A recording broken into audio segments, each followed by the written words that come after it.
Assalamualaikum warahmatullahi wabarakatuh. Innal hamdalillah nahmaduhu wa nasta'inuhu wa nastaghfiruh wa na'udzu billahi min syururi anfusina wa min sayyiati a'malina. May yahdihillahu fala mudhillalah wa may yudlil fala hadiyalah. Asyhadu an la ilaha illallah wa asyhadu anna Muhammadan abduhu wa rasuluh la nabiyya ba'da. Allahumma salli wa sallim ala nabiyyina Muhammad sallallahu alaihi wasallam wa ala alihi wa sahbihi wa man sara ala nahjihi ila yaumiddin. Amma ba'd. Ayol ikhwah, tema adab pagi ini adalah adabun nahi anit ta'assubil madhabi. Adab larangan fanatis madhab. Larangan fanatik terhadap madhab. Madhab, milah, din, itu maknanya mirip-mirip. Madhab, milah, din. Kalau din itu adalah wahyu Allah yang disampaikan kepada Rasulullah. Itu ad-din dan sifatnya menyeluruh. Itu din. Kalau milah itu kepada nabi tertentu.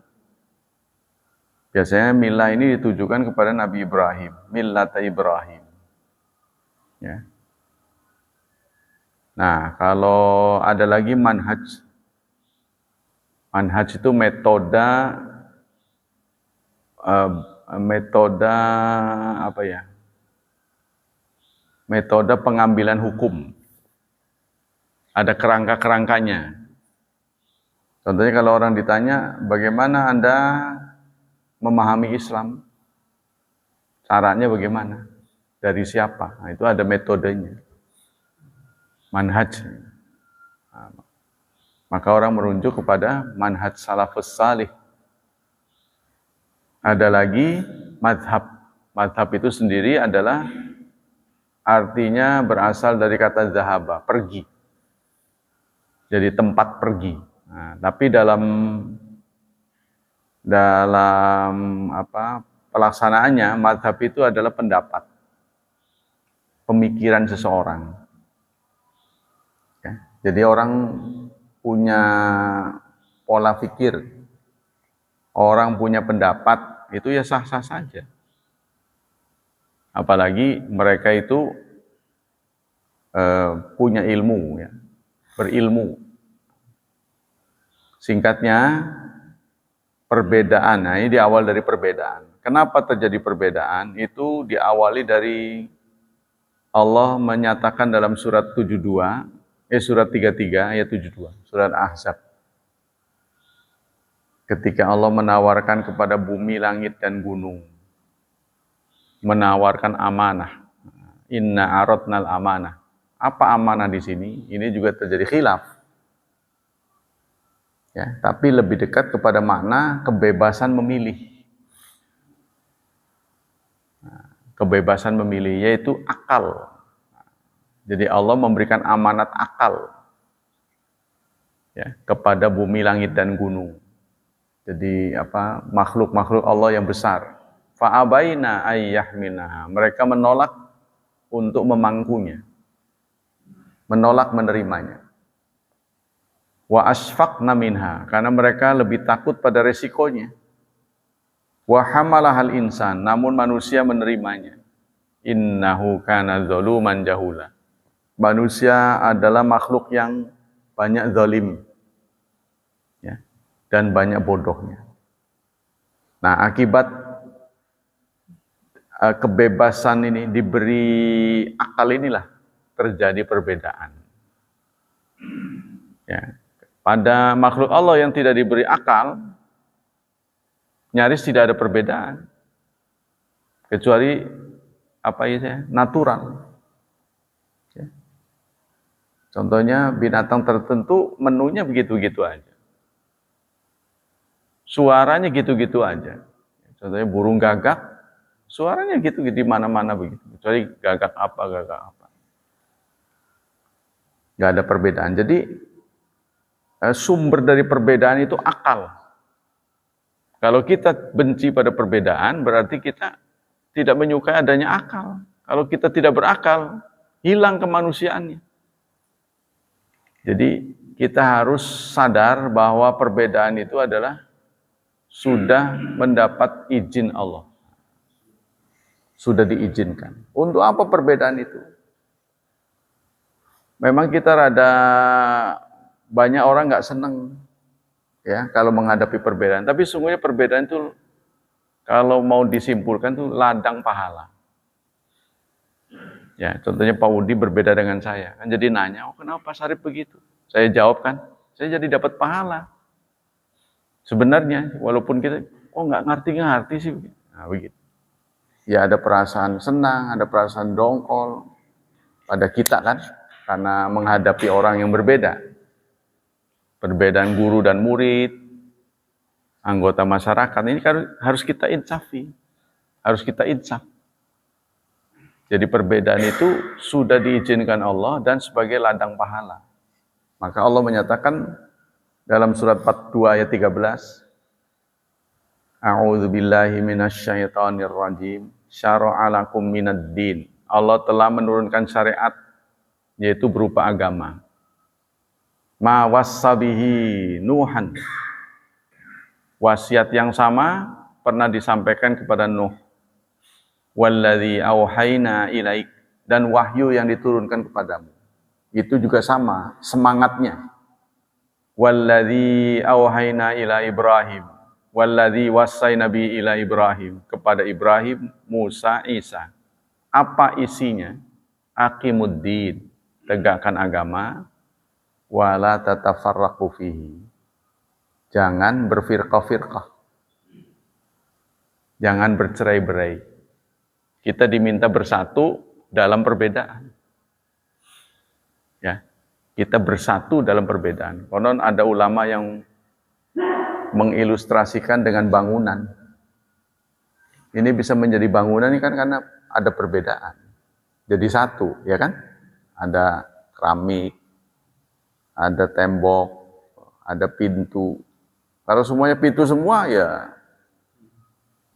toko itu, Pak. Ya kan? Nah, setelah mereka bersinergi, jadilah sebuah bangunan. Itu. Ya, kita juga dilahirkan itu. Jadi awalnya itu karena ada akal. Nah, kembali ke situ. Wa aqimuddin wa la tatafarraqu. Jangan berfirqah-firqah. Nah, jadi karena orang berbeda, dia nanya. Kalau nggak beda kan nggak nanya. Ya, contohnya yang diusahakan dengan power supaya sama militer. Awalnya saja nih, contohnya saya beri contoh. Allah menurunkan ayat surat Al-Maidah ayat 6. A'udzu billahi minasyaitonir rajim. Ya ayyuhalladzina amanu idza qumtum ilas shalah fagsilu wujuhakum wa aydiyakum ilal marafiq wamsahu bi ru'usikum wa arjulakum ilal ka'bayn. Wahai orang-orang beriman, kalau kalian ingin salat, basuhlah mukamu. Basuhlah muka, tangan sampai siku, usaplah kepalamu, dan basuhlah kakimu. Kan ini tentang apa? Wudu kan? Tentang wudu. Nah, wudu itu sebenarnya bagian dari salat. Bagian dari salat. Tapi salat sendiri nggak diatur. Sehingga banyak orang ikhtilaf dalam salat, tapi tidak wudu. Wudu mah enggak, gitu. Enggak banyak perbedaan karena diatur. Anehnya bagiannya diatur, tapi pokoknya tidak. Kalau menurut kita kan harusnya salatnya yang diatur, wudunya bagian dari salat. Nah, tapi apa? Anda mau mendikte Allah? Enggak bisa. Allah sudah takdirkan kita berbeda-beda. Jadi kalau ada orang nanya, orang berbeda, tanggapilah dengan apa yang Anda punya. Kita juga tidak boleh dipaksa untuk berubah. Ya kan? Karena kemampuan kita menalar, memikirkan Menurut saya begitu. Sementara ini, itu sah-sah saja. Yang penting kita jangan menganggap itu permanen dan mutlak benar. Jangan menganggap mutlak benar, sehingga nggak bisa berubah-berubah. Ngeyel nantinya. Nah, boleh jadi pendapat kita hari ini berbeda dengan besok. Setelah kita temukan ada dalil-dalil, pendapat-pendapat lain yang patut dipertimbangkan.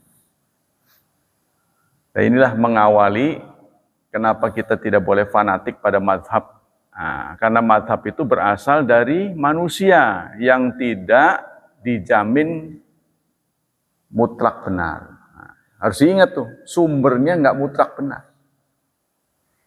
Jadi harus, apakah suatu pendapat itu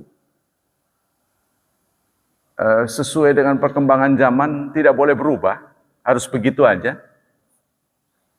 Ya, contohnya dalam menetapkan air bersih. Definisi air bersih itu gimana? Kalau zaman dulu, saya karena tentang air bersih ini, itu pernah berdiskusi hebat dengan ustadz saya. Saya mengatakan balong, kobakan, yang lama nggak dikuras, itu tidak sah buat wudhu. Karena guru saya juga menyampaikan, apa-apa yang kita persembahkan untuk Allah, itu harus yang terbaik. Jadi kalau tentang air, adalah air yang siap minum.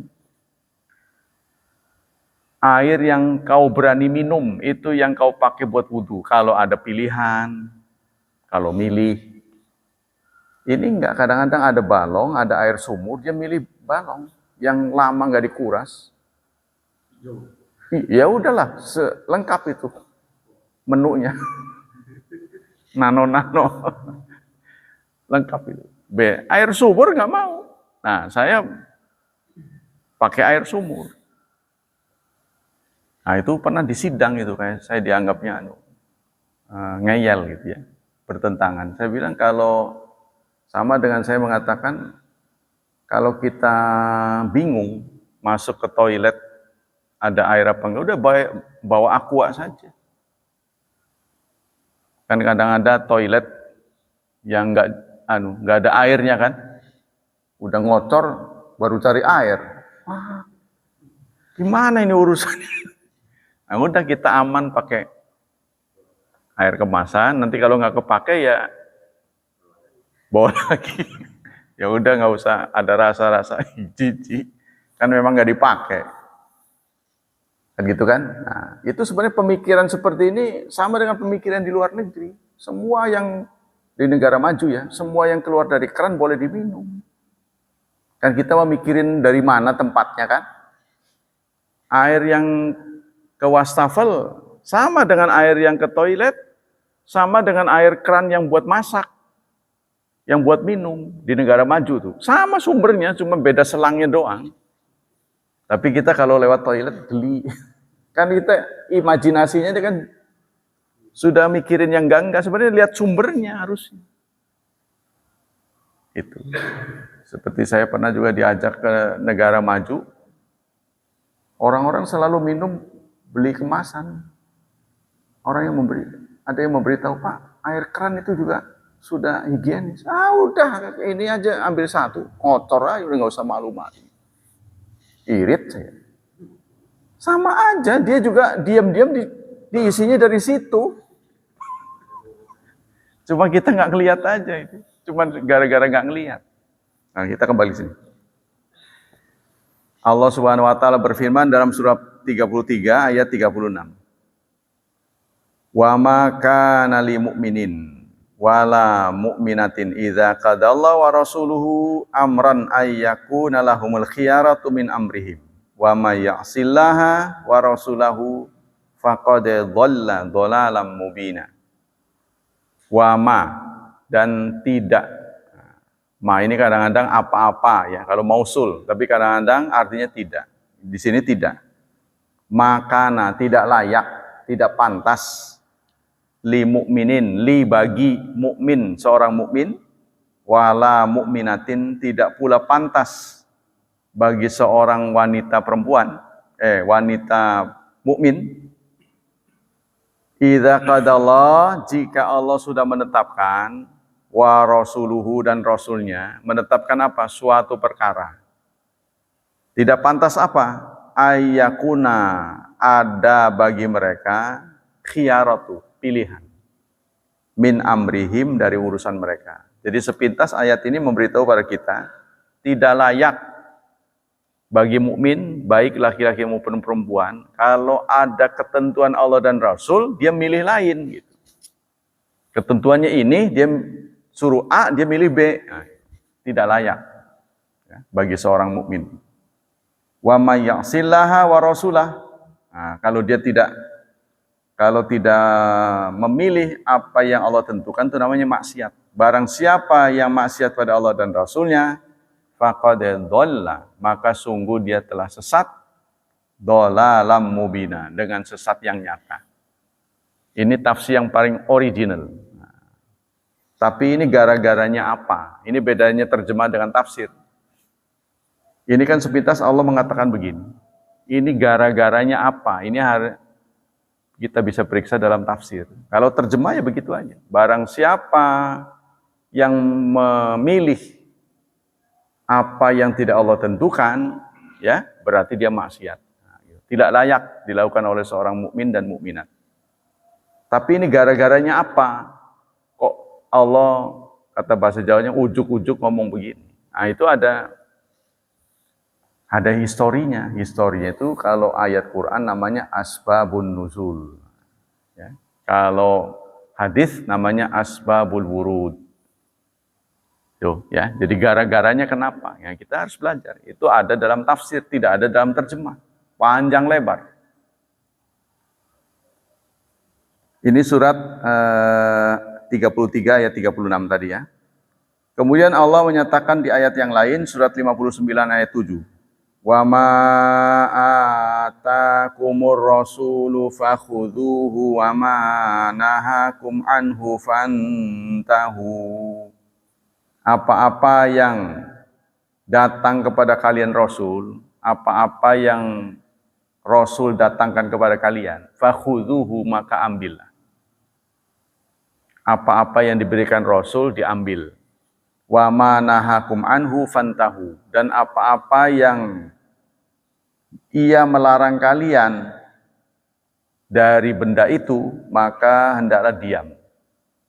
Maksudnya, dalam hal apapun kita bergaul dengan Rasulullah, kalau giliran bagi-bagi yang selesai perang tuh bagi-bagi, ya. Yang dikasih terima, kalau nggak kasih diem, kalau nggak dikasih diem, jangan berontak gitu maksudnya. Kalau dikasih terima, udah nggak dikasih diem. Ya, contohnya ghanimah mungkin berupa benda atau orang, kebagian contohnya mengurusi beberapa orang, hasil sitaan, ya, mungkin itu anak kecil, janda, kebagiannya tua. Wah, saya dikasihnya anak kecil, ngerepotin. Nah, jangan protes. Sebab pembagian Rasulullah, ya, insya Allah tidak terbit dari emosi. Tidak terbit dari sikap sentimen. Nah, beliau adil. Jadi kalau dikasih, terima, nggak dikasih diam. Begitu juga Allah berfirman di ayat 32, surat 3, surat Al-Imran, ayat 32. Qul ati'allaha wa rasulah. Katakanlah taatlah kalian kepada Allah dan Rasul. Fa in tawallau, maka jika kalian tidak taat, bahasa lain adalah berpaling. Fa innallaha, maka sesungguhnya Allah la yuhibbu, tidak suka al-kafirin, pada orang-orang kafir. Ini sindiran sebenarnya. Jadi kalau kita sering tidak mendengar Rasulullah, tidak taat pada Rasulullah, itu akan mengantarkan kepada kekafiran lama-lama. Kemudian Nabi bersabda, wa qala an-nabiyyu sallallahu alaihi wasallam, inni qad taraktu fikum syai'ain. Aku tinggalkan pada kalian dua hal. Sebagaimana kita tahu, Rasulullah itu saat wafat tidak meninggalkan warisan. Ya, yang ada di rumahnya itu sepotong roti yang sudah dimakan, sepotong roti yang sudah tidak utuh, jadi udah coak. Jadi ketika sahabat tajhizul janazah, setelah beliau dinyatakan wafat, ya, dipastikan wafat, sahabat kan masuk ke rumahnya. Tidak ada barang yang berharga. Hanya ada, kalaupun ada itu sepotong roti, itu pun sudah dimakan. Jadi kalau kita dibandingkan dengan Rasulullah, lebih banyak kita. Coba kalau digeledah Pak Mul rumahnya, pasti ada Indomie, ada minyak. Ya, ada kecap. Rasulullah mah cuma sepotong roti. Sementara kepala negara tetangga kanan kiri tunduk pada beliau. Kira-kira gimana tuh orang begitu? Hah? Jadi di rumahnya nggak ada apa-apa. Bahkan ada orang yang datang pun Aisyah itu hanya memberi satu butir kurma.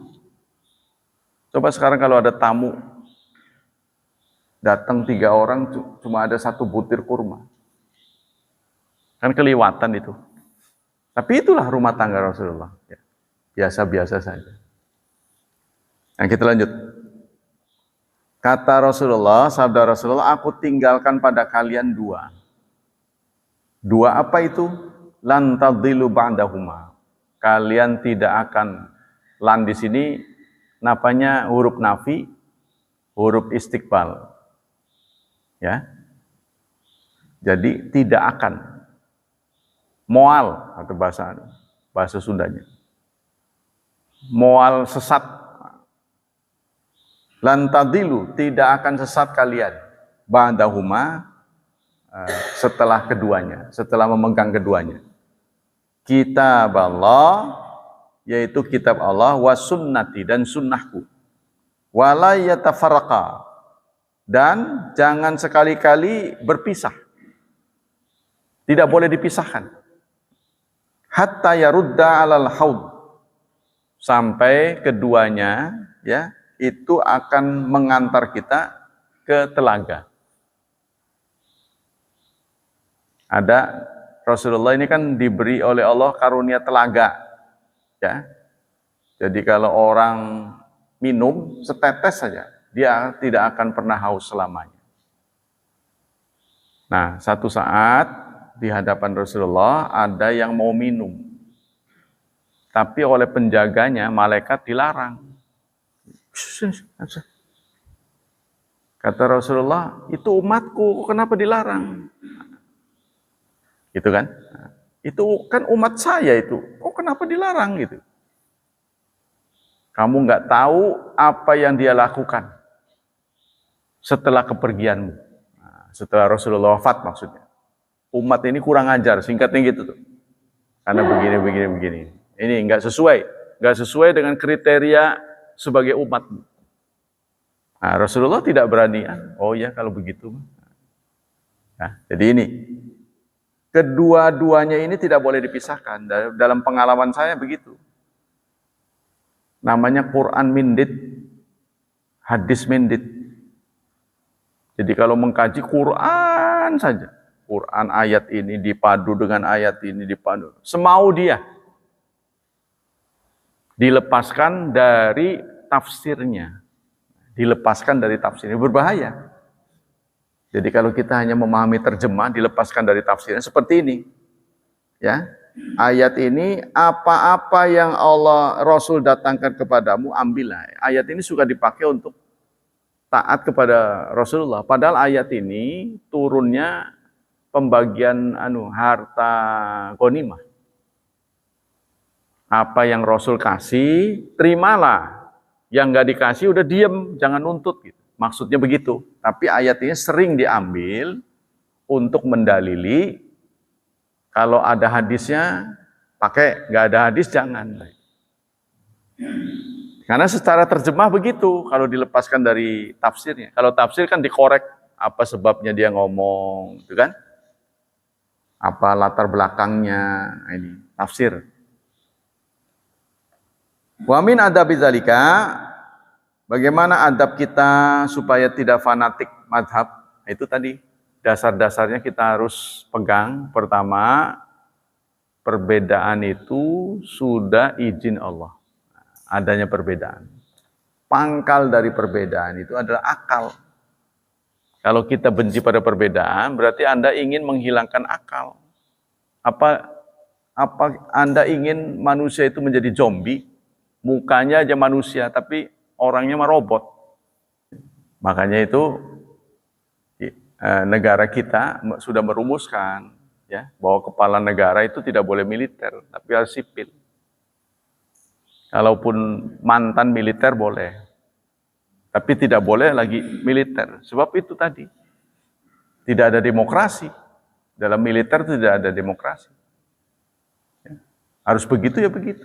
Nah ini dulu yang menyebabkan saya nggak mau masuk apa itu ya di universitas itu kan ada itu, saya lupa itu. Ada satu kompi gitu ya. Keaskaran menwa. Saya nggak masuk, kenapa? Karena kalau waktu sholat, kalau udah ada acara, nggak sholat ya. Wah, nggak mau saya. Kalau sudah acara menwa, suruh apa gitu.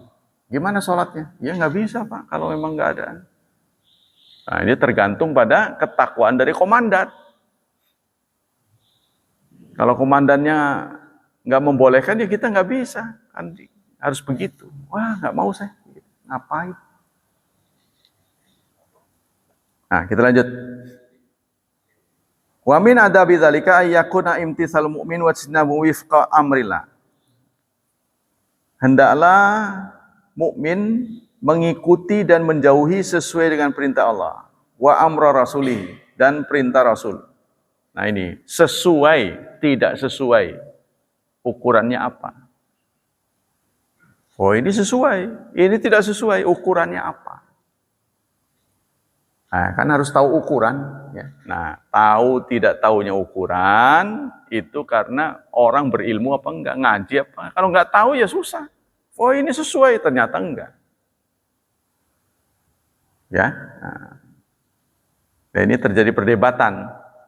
Maka harus ada ilmunya. Wa la yuqaddam qawlu ahid, la yuqaddamu qawlu ahadin alaihima. Tidak boleh ada ucapan seseorang lebih didahulukan daripada firman Allah dan sunnah Rasul. Nggak boleh. Gitu.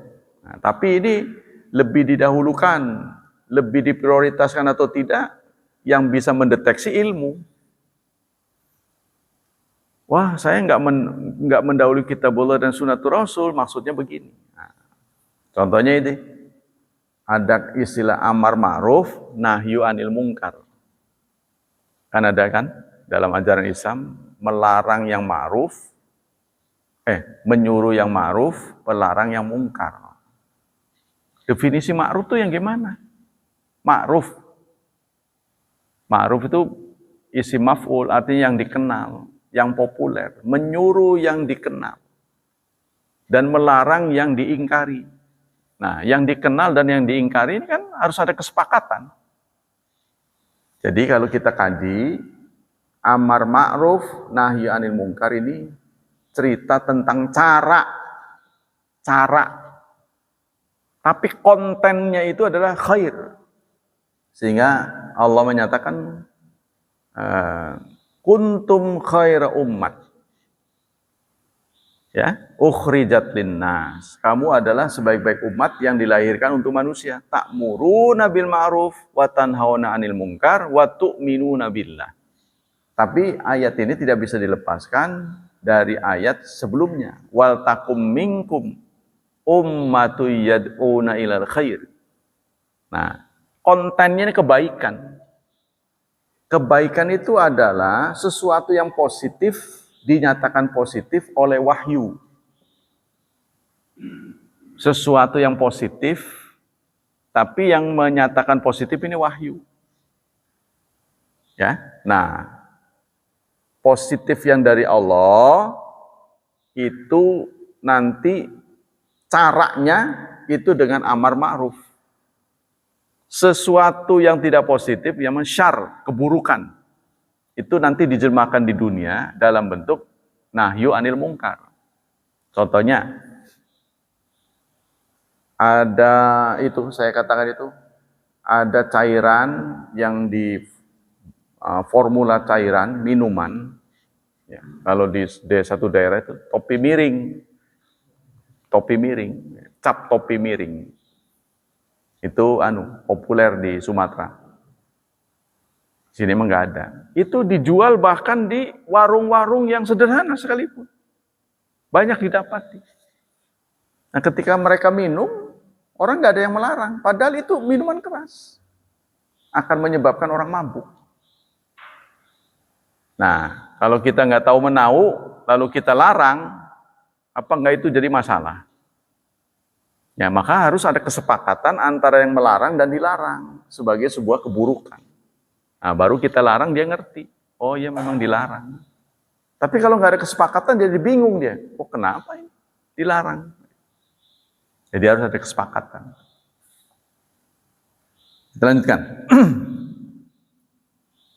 Wala yattakhidha ahadan minan nas ghaira Rasulillah qudwatan lahu fi dini. Nah, janganlah seseorang mengambil, ya, menjadikan seseorang, ya, dari manusia selain Rasulullah sebagai teladan dalam agamanya. Nah, ini dalam masalah agama kita tidak boleh ngikut siapapun.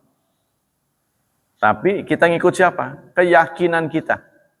Nah, keyakinan kita ini juga karena ilmu kita. Kalau kita nggak ngerti, keyakinan itu akan menggelincirkan kita, akan memasukkan kita ke got. Karena bodohnya itu dia salah.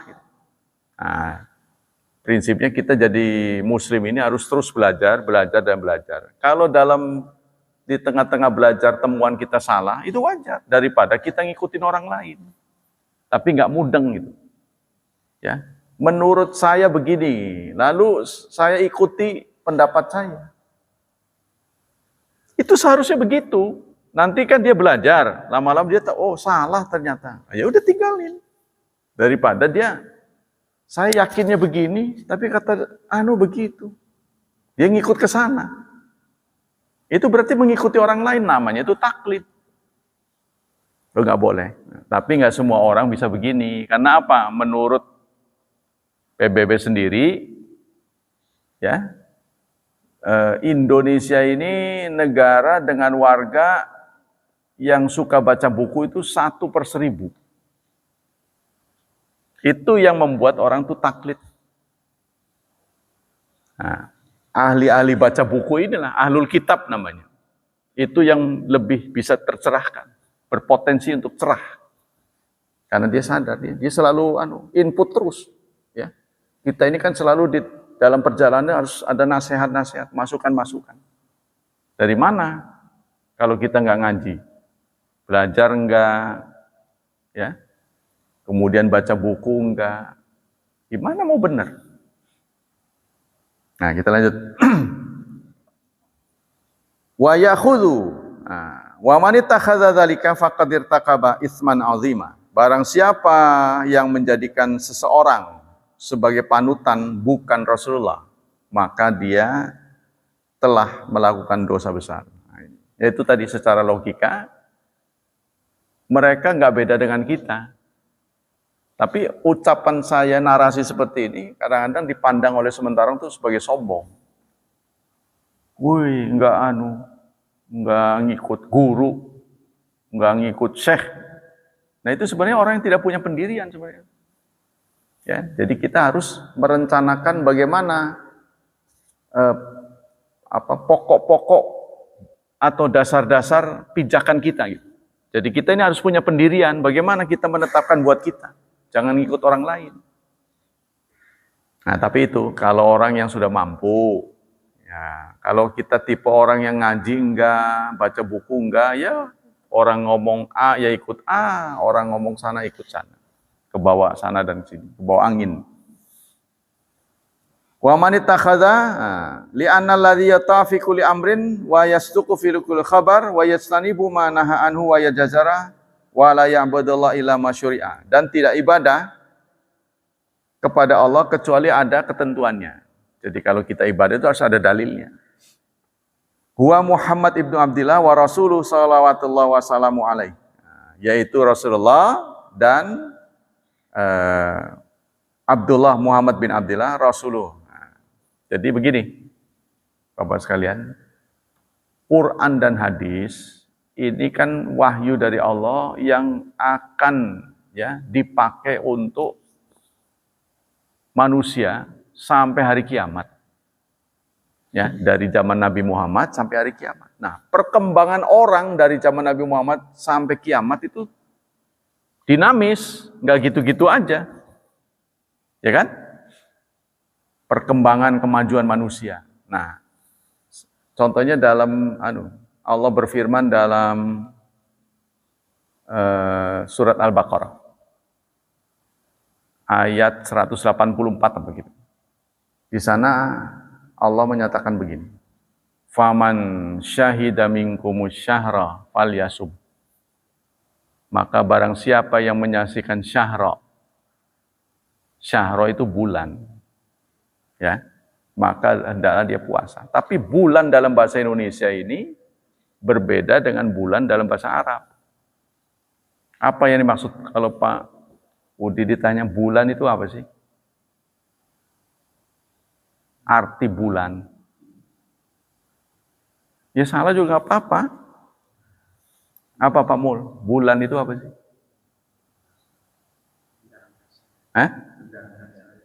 Benda angkasa. Betul. Tapi nggak lengkap. Bukankah bulan juga satuan hari?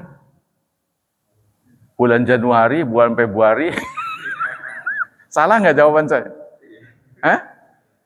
Kan yang 30, 31 itu kan juga bulan itu. Bulan Februari. Nah, dalam bahasa Arab, benda angkasa itu hilal. Kalau bulan sabit namanya hilal. Kalau bulan kecil tak besar, itu namanya qamar. Yang bercahaya di atas tuh. Ya, benda langit itu namanya qamar atau hilal. Kalau dia masih kecil namanya hilal. Nah, Allah tidak menyatakan faman syahida minkumul qamar syahra falyasum, maka puasalah. Kalau kamu melihat hitungannya itu cukup, berpuasalah. Maka orang yang mengerti hitungan itu lebih maju daripada enggak. Nah, saudara akan bertanya, kenapa di zaman Rasulullah mengelihat? Karena waktu itu itulah yang termudah. Mereka belum pada hitung. Nahnu ummatun ummiyah. Kami ini umat yang ummi. La naktubu wa la nasib. Kami nggak pandai menulis, kami nggak pandai ngitung. Kalau suruh ngitung, ya kelenger lah. Belum masanya. Quran turun kan untuk semua. Harus diingat, semua generasi sampai hari kiamat. Sementara manusia ini kan dinamis. Ya kan?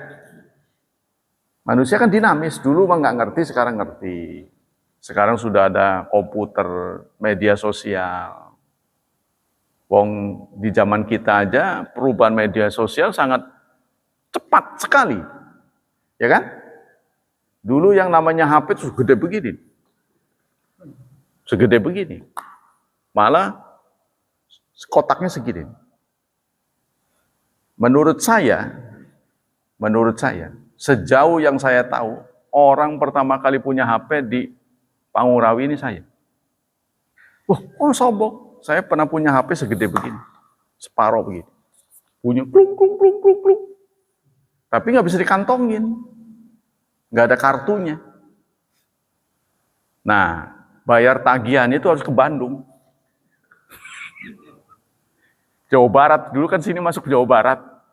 Ke pusat baru ada kantornya di sana. Nah, kita transfer ke sana. Bayar transfer lah. Segede begini. Jadi digantungin di dinding. Ya itu, tapi nggak pakai kabel. Ya, jadi nggak pakai suntik injek. Nah, lama-lama keluar. Pakai kartu. Kartunya segede KTP. Dulu itu. Segede itu dimasuk. Sini ada lubangnya. Nah, mulai ganti tuh. Saya juga mulai berpikir, wah, gede banget ini, nggak bisa bawa-bawa, jadi dibawa kayak portable. Klung, klung, klung, klung, hitam. Itu hanya satu-satunya operatornya. Dan itu murah kalau kita bicara ke luar negeri, ke luar kota, itu sama dengan lokal. Tapi kalau ke tetangga, malah interlokal. Karena itu jangkauan Jawa Barat. Saya ke Bandung, itu lokal. Nah itu, harganya berapa? Saya ingat 4.250.000.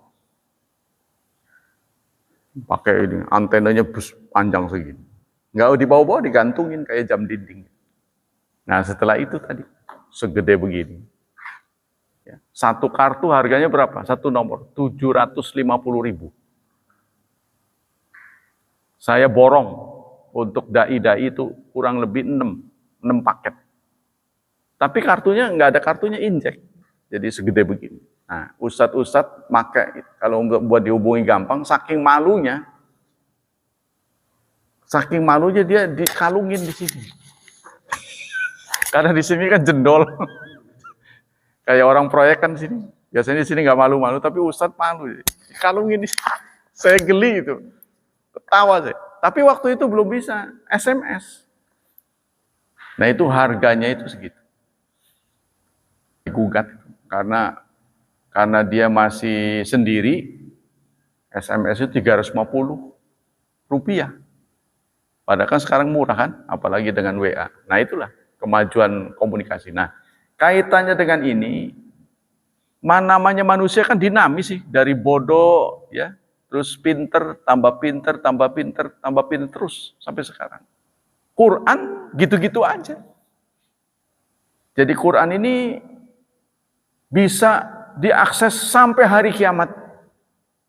Tapi hadis harus disesuaikan dengan masa itu. Jadi hadis itu ada yang bisa terpakai sampai hari kiamat, ada yang tidak. Contohnya, man ahyal ardol maitata fahiyalah. Dalam sebuah hadis, barang siapa yang menghidupkan lahan yang mati, maka lahan itu untuknya. Jadi kita menemukan lahan, wah siapa yang punya nih? Lama nggak diurus, wah saya urus aja. Kalau menurut hadis itu, nah, maka buat dia, nanti milik dia.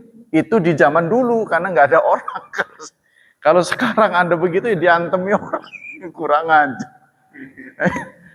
Nah itu ada yang bisa dipakai, ada yang nggak bisa dipakai. Kita harus sadar ya perubahan-perubahan zaman ini. Nah, kaitannya dengan transfusi darah, apa itu berkaitan dengan jenis kelamin apa enggak? Itu kan? Berbeda akidah boleh apa enggak? Contohnya gitu kan? Nah ini sangat kompleks sekali. Nah ini menuntut pemikiran kita hari. Dan kita mungkin dianggap orang tidak mumpuni. Belajar di mana bisa mutusin begitu? Ya sudah. Tapi kan tetap kita harus memutuskan buat diri kita. Nah belajarlah dewasa. Tadi saya mengatakan itu tadi. Faman syahida minkumus syahra falyasum. Anehnya Quran tidak mengatakan qamar. Tidak mengatakan hilal. Sama dengan begini Pak. Ada seorang mahasiswa. Ada lagi tukang beca. Ya, ada mahasiswa, ada tukang beca. Ketika saya mengeluarkan lembaran 100.000, si tukang beca ini nggak pernah sekolah. Dua-duanya ngerti. Tapi jawabannya berbeda. Ya, saya ulangi. Ada tukang beca yang nggak sekolah, ya bukan tukang beca aja nanti, pemulung tak gitu ya. Pokoknya orang yang tidak kenal sekolah dengan mahasiswa. Ketika saya keluarkan uang 100.000, saya tanya, berapa nih? Jawabannya sama, 100.000, uang 100.000. Tapi ketika saya tanya, kenapa kamu tahu bahwa itu 100.000? Dari mana kamu tahu? Nah, pemulung ini menjawab, karena warnanya merah.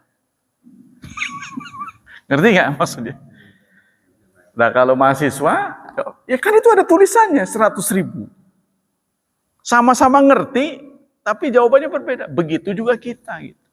Apa itu disalahkan? nggak disalahkan, sama, temuannya sama. Cuma maksudnya berbeda. Cara mendeteksinya itu punya alasan masing-masing. Nah, begitulah kemajuan tuh, kemajuan kita hari ini. Oh, anak-anak kita, karena ini sekarang udah cerdas, kadang-kadang dikasih tahu angka segini, dia udah tahu mendeteksi. Dia sudah bisa mendeteksi, apalagi praktisi. Seorang praktisi. Kadang-kadang karena beda kepinteran, beda ilmu, orang mengira yang bodoh ini nuduh kepada yang pinter itu tuduhan yang tidak baik. Contohnya adik saya. Satu saat anak saya mempromosikan asuransi. Adik saya kan sekolah SD aja nggak tamat. Terus dia jawab, kamu kalau ikut asuransi rugi. Anak saya ngebatin, belum juga dipelajari udah ngomong rugi. Bilang aja nggak mau ikut. Karena dia bilang kita itu apa itu isinya balapan gitu dengan pemilik asuransi. Apa dia yang kalah atau kita yang kalah? Nah, kalau kita mati duluan kita menang, dia bilang gitu. Adik saya ngomong begitu. Loh, kok udah cerita mati? Kalau kita mati duluan, kita menang. Karena resinya apa itu? Iurannya nggak dibayar penuh, tapi kita dapat penuh. Gitu katanya. Begitu dalam perjalanan dipikir-pikir, iya. Saya bilang memang orang praktis itu pikirannya cepat. Karena dia sudah sehari-hari. Nah, begitulah di lapangan. Ya. Dalam apa ini ta'assub madhab ini. Kita harus mengandai-andai, boleh jadi pendapat saya ini salah. Bayangkan saudara kalau seseorang ditakdirkan menjadi orang kafir. Ya. Orang yang beragama A pasti akan menganggap seumur-umur yang paling benar adalah agama A. Itu kan? Kalau orang yang beragama B, seumur-umur akan menganggap agama dialah yang paling benar. Nah, kita sebagai orang yang beragama Islam, kita tahu persis Allah lah yang maha benar. Pertanyaannya pada saudara, bagaimana mungkin orang yang beragama di luar mau memilih agama kita kalau dia tidak berubah gitu? Ngerti ya? Kalau dia fanatik gitu, pokoknya nggak mau tahu, pokoknya agama saya yang benar.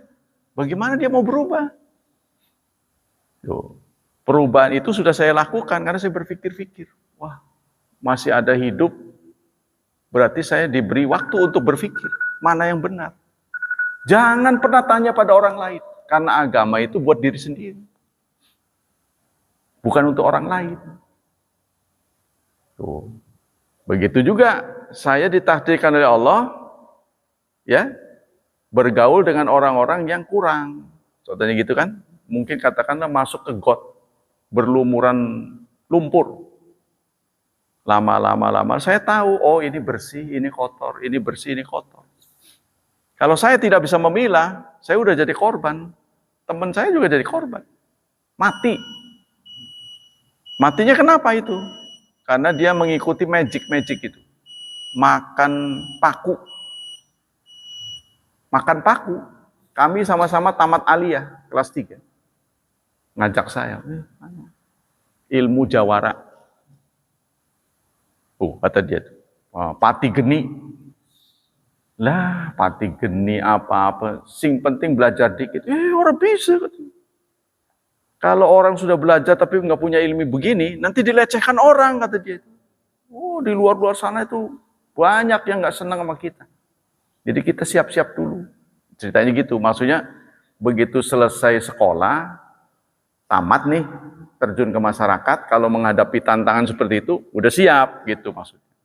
Lah, ngeladeni. Bisa silat, tembak dor mati lah, kenapa? Saya bilang gitu, angguran berilmu. Kalau berilmu tinggi, saya bilang ilmu agama ini, kita insya Allah. Dia memilih jalan berbeda. Itu dia lama-lama itu. Makan kaca. Makan beling. Terakhir makan itu paku. Masya Allah, sakti amat kamu ya. Rasulullah nggak ada ceritanya makan paku, saya bilang. Nggak ada ceritanya makan beli. Kita nyontoh pada Rasulullah lah, kena aja masih terluka beliau itu. Namanya Bashar. Bashar ini kan manusia. Innama ana bashar. Ditambah tamar buto, basharotun itu hanya kulit ari. Kalau bashar tidak ada tamar buto, artinya manusia. Tapi kalau dikasih tamar buto, basharotun, itu artinya kulit ari. Itu artinya Rasulullah ini manusia yang kulit arinya itu juga bisa tergores oleh benda tajam. Bukan nggak mempan gitu ya. Ada orang nubrus, wah, ayo, begitu. Nggak begitu, tetap aja. Giginya pernah ditimpuk sampai tanggal, pipinya berdarah. Rasulullah, manusia terbaik. Sebab kesakten gitu bahasa mukjizat itu turun tidak bisa dimaui oleh Rasulullah. Ya, contohnya begitu Rasulullah diserang, dia keluarkan mukjizatnya gitu. Nggak bisa. Karena yang ngatur itu Allah. Mukjizat pun tidak bisa diatur oleh yang bersangkutan. Iya, kayak senjata gitu ya. Contohnya saya punya alat loh. Dor, nggak bisa. Kapan waktunya, bagaimana caranya itu Allah semua. Makanya itulah Rasulullah, Nabi Musa minta ketika di depannya ada laut, di belakangnya pasukan Firaun, minta bantuan. Fadrib bi'asakal bahar, pukul tongkatmu ke laut. Nah, baru kelihatan kesakten gitu. Nggak bisa kalau dia keluarkan nggak perlu minta Allah Subhanahu Wa Taala. Makanya Nabi Isa juga biiznillah ada kata-kata begitu. Semuanya seizin Allah. Nah, kita lanjut. Wa man khalafa dzalika faqad asyraka fi syahadati anna Muhammadan Rasulullah. Wa qad takafala Allah taala bi hifdzi kitabi wa sunnati Nabi Muhammadin alaihi salatu wassalam. Nah, Allah sudah menjamin kitab Allah dan sunnatul Rasul ini ya dijamin akan tetap steril. Nah, Allah menyatakan dalam surat 16 ayat 44. Bil bayinati wa zubur, dengan bayinat dan kitab-kitab.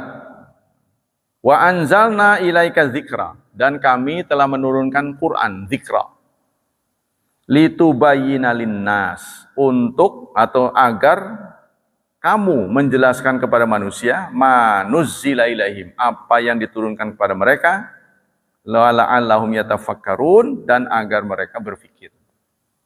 Nah, ini tugas kita ya, mengikuti isi Al-Quran. Tapi itu kalau saya berpikir tentang Quran dan hadis ini, rasanya kepengen tuh ditumpahkan semua itu. Tapi takutnya kelolodan gitu. Jadi materi ini terlalu banyak gitu. Ya, setelah saya kan begini, baca dulu Islam itu apa? Begini. Dari A sampai Z. Wah, banyak amat ini. Kalau mikirin durasi pengajian ini, apa ya sampai apa enggak, itu terlalu banyak. Jadi pengen itu ditumpahkan ke mulut, dileg gitu. Nah, takutnya muntah. Contohnya inilah ayat Quran. Bagaimana kita mengetahui Islam sesungguhnya kalau kita tidak mengkaji Quran seluruhnya?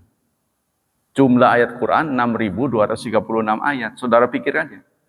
6.236 ayat. Kalau satu kajian dibaca 10 ayat saja, maka membutuhkan waktu 623. Kan koma 6 kan? Dikasih koma aja. 623 kali. Kalau sekali kajian itu seminggu, berarti membutuhkan 623 minggu. 623 minggu itu 10 tahun. Karena setahun itu 52 minggu. Itu pun dipotong hari raya. Jadi kurang lebih paling 40 minggu yang efektif. Los Bapak lihat ya. Karyawan masuk tuh efektifnya 40 minggu. Paling 40 minggu, nggak sampai 52. Yang 12 minggu itu libur.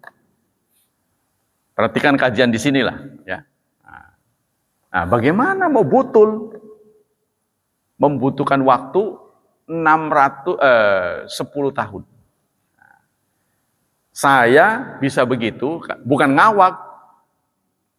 Kadang-kadang kan kita nih kalau ditanya, kalau saya tanya kepada murid, kan kamu wajib beriman kepada kitabullah. Tahu nggak Quran? Ya tahu. Udah nggak usah lihat Injil dan Taurat lah, jauh lah. Quran. Tahu nggak Quran? Tahu. Berapa ayatnya? Sekian, sekian, sekian. Kamu seumur hidup nih, Qurannya itu aja nggak berubah. Pernah ngitung nggak saya bilang? Suratnya cuma 114 kok. Nggak pernah dihitung sih. Nah, kalau dihitung, saya pernah ngitung. Karena saya mendapat didikte dulu. Jumlahnya 6. Itu hitungan orang malas, saya bilang. Saya ngitung, saya nggak percaya itu. Nah, ternyata ditemukan 6.236. 6236. Dan itu kalau dikaji 10 ayat per kajian akan memakan waktu 10 tahun. Dan saya sudah melakukannya. 10 tahun. Jadi ngaji tafsir dari Al-Fatihah sampai An-Nas. Begitu udah tamat, udahlah. Ganti mubalik. Bosen bener. 10 tahun baru tamat. Masya Allah. Jadi saya pernah memimpin kajian itu sampai 10 tahun. Di tempat yang sama, itu di Keramat Watu, itu tafsir Al-Maraghi. Nah ini jadi bukan omong kosong. Jadi kalau kita baru Qurannya saja, sementara hadis itu 22 kali Quran. Bayangkan saudara, makanya materi itu nggak bakal habis. Ya, buku bisa lembarannya habis seperti ini kan. Ini 1000 adab. Ini kitab 1000 adab, 2 jilid. Kita sekarang yang kita kaji ini sudah nomor 987. Ya, untuk mencapai 1000, 13 kali lagi. Nah, kalau saudara pikir, berarti kita sudah melakukan hari kajian 986 hari. Berapa tahun tuh? Sudah 3 tahun. Kerasa nggak? Hah? Wah, nggak ngaji terus. Ini kita ada. Sudah mau tamat ini. Tapi kitanya nggak paham-paham. Ini tinggal 13 kali lagi. Ya, tapi jangan khawatir, kitab-kitab lainnya masih banyak stok. Jadi rasanya kepengen mau itu. Baru kita mendapat pemahaman utuh gitu. Kalau ngelihat foto itu dari ujung rambut sampai ke ujung kaki. Jangan dilihat ininya aja, pas fotonya aja. Kakinya kita nggak tahu. Ya, nggak taunya pincang gitu kan. Kan begitu kan? Makanya seorang laki-laki yang mau menikah, boleh ngelihat, dibuka itu boleh. Jangan ditutup-tutup aja, kan saya menikahi seluruhnya. Siapa tahu ini kupingnya nggak ada. Di malam pengantin kuping nggak ada, nyesel nantinya. Ditutup terus, nggak taunya rambutnya botak permanen, kan nyesel saudara. Boleh itu dalam syariat. Yang penting jangan buat main-main, itu kan? Nah itulah hadirin hafizani wa hafizakumullah. Belum semuanya ya. Jadi ini masih di tengah-tengah materi, tapi kira-kira prinsip-prinsipnya begitu. Jadi yang menjadi pangkal perbedaan itu adalah akal. Kalau saudara tidak terima berbeda dengan orang lain, berarti saudara ingin menghilangkan akal orang. Kalau orang nggak punya akal, namanya gila. Ya, jadi kita maklum, dia berbeda itu maklum. Contohnya ada murid, kadang-kadang dididik di pesantren itu berbeda dengan pendidikan formal, Pak. Ya, kalau di pesantren tuh seakan-akan nggak boleh nanya, ketakutan gitu. Nggak apa-apa, beda juga nggak apa, ya jawab gitu. Jawablah. Gitu. Nah, jadi kalau orang nanya silahkan. Nah, ini akan membuka wawasan. Silahkan, ada yang ingin bertanya sampai di sini? Bagaimana satu saat, jadi gini, saya sampaikan pendeteksi kebenaran itu ada 2 pada diri manusia. Contohnya gini, Anda berbeda pendapat dengan saya tentang lebar meja ini. Berapa senti? Katanya Pak Mul, ngawak aja berapa senti? Nih, dari sini ke sini berapa? 6 60, 80, saya 75. Boleh-boleh saja kan? Saudara nggak usah marah saya ngomong 75. Yang benar yang mana? Ada alat ukur, gitu kan? Diukur. Kan kita ada alat ukur. Oh, yang benar. Harus terima kan? Setelah kita mengatakan 80, nggak taunya 75. Ya harus terima saya. Nah, begitu maksudnya. Walaupun saya tidak seperguruan dengan Pak Mul, harus terima. Gitu maksud saya. Nah, alat ukur kebenaran yang dimiliki manusia dua. Akal dan wahyu. Kenapa Allah perlu memberi wahyu? Karena akal ciptaan Allah dan Allah tahu ada keterbatasan. Terutama tidak bisa mendeteksi masalah-masalah gaib.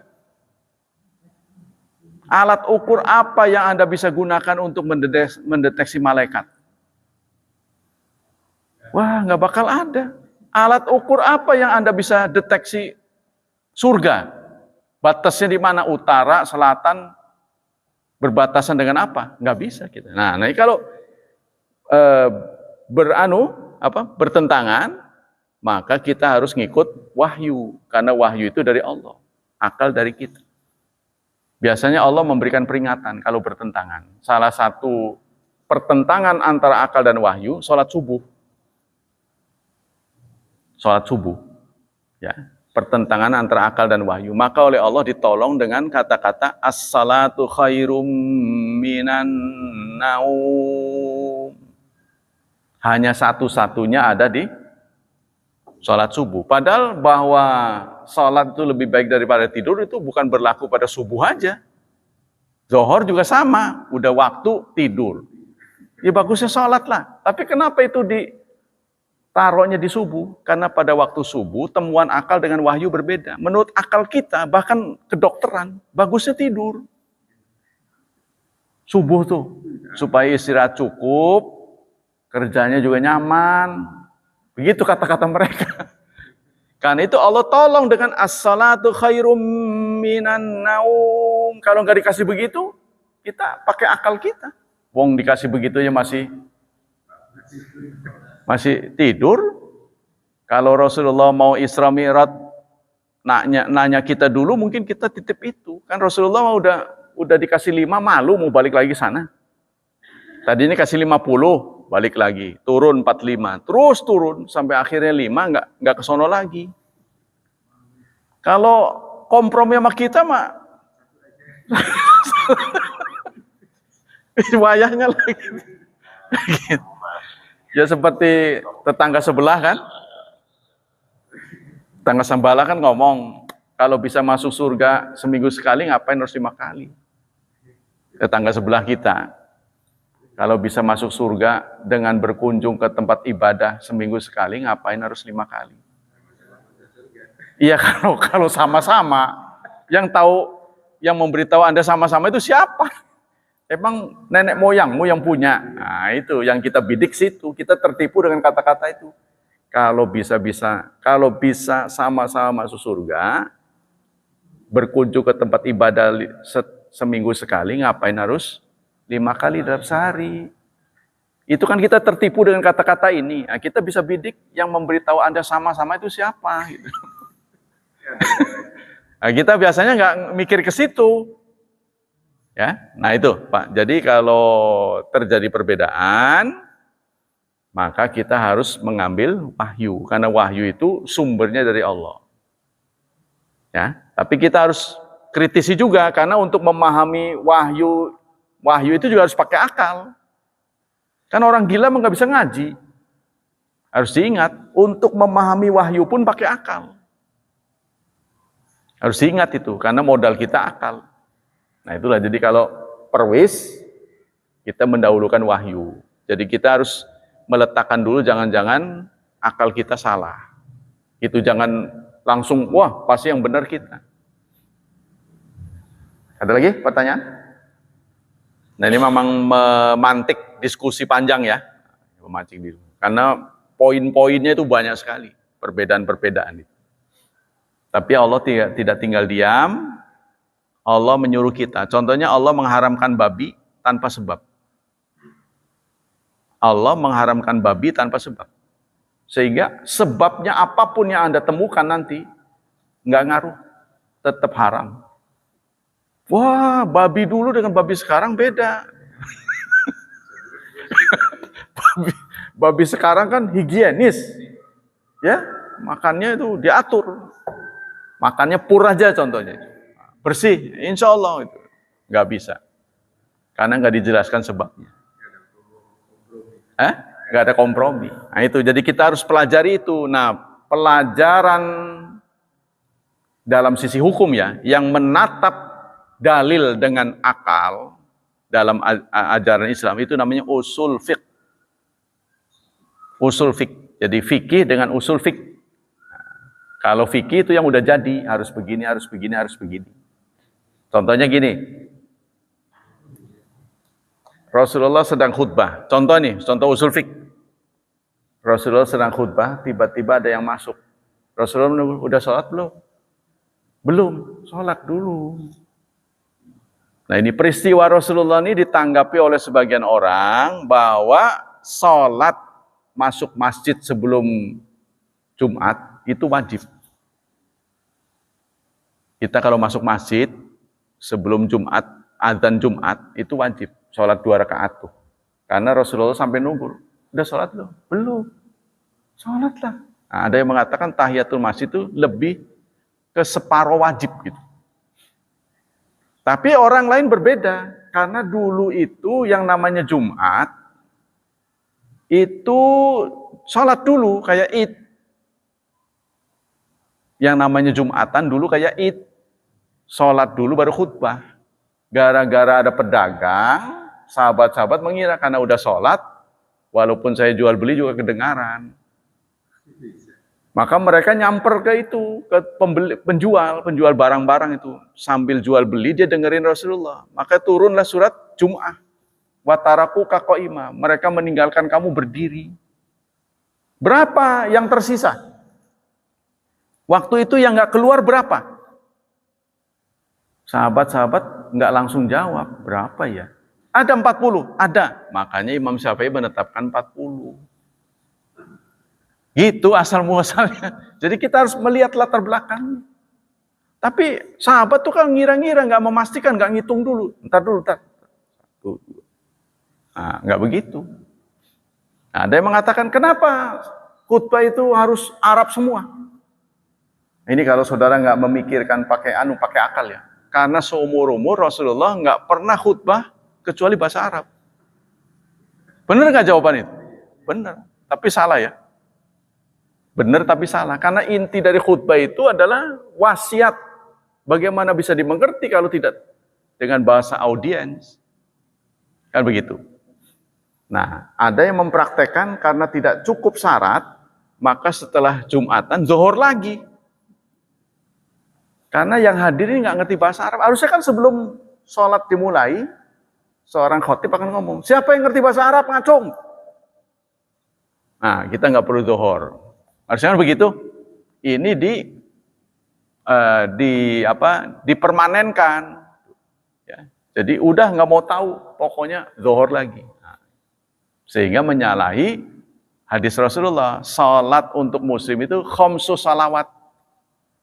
Katabahunallah alaikum. Allah mewajibkan kepada kalian cuma 5. Kalau kita pakai zuhur berarti 6. Nah ini pengembangan pemikiran. Ya dia mikir begitu ya mau kamu lah. Tapi kita lihat seumur-umur pernah nggak Rasulullah begitu? Nah itu.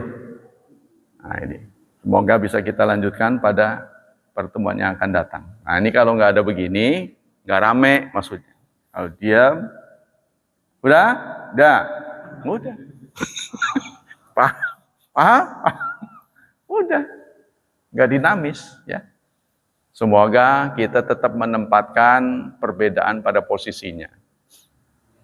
Kita diminta oleh Allah bersatu dalam perbedaan. Nah itu yang diminta oleh Allah. Ingat baik-baik.